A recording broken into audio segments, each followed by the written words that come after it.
জিনিস ঢালবো না যাতে একদম কি গো মালতীর মা আছো?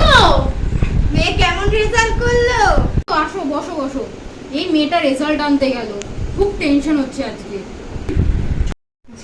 তো যদি খারাপ রেজাল্ট করেছে না মনাইয়ের মা, পুরো সেন বাড়িতে গিয়ে রটিয়ে দেবো, শ্বশুর বাড়ি ঘুচে যাবে। বেশি বৌমা হওয়ার শখ।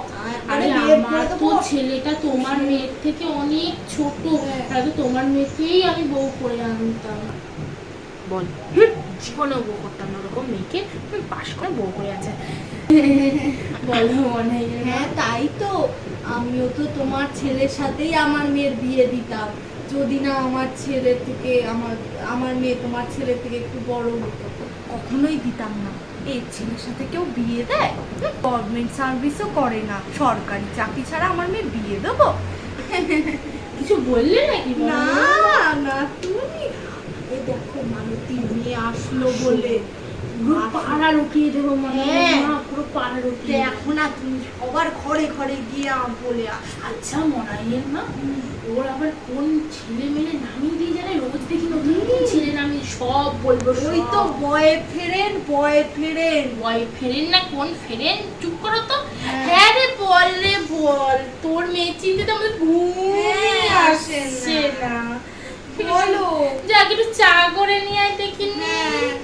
একটু চা করে নিয়ে আসো। বাবা তোমাদের বাড়িতে তো আবার এসবও নেই যে আসলে একটু চা অতিথি আপ্যায়ন তো শেখায় না। আমাদের নিজেদেরকেই তো বলতে হচ্ছে। কি বলবো লজ্জাও করে না। কি রে মালতী, চলে এসেছিস? চলে এসেছি।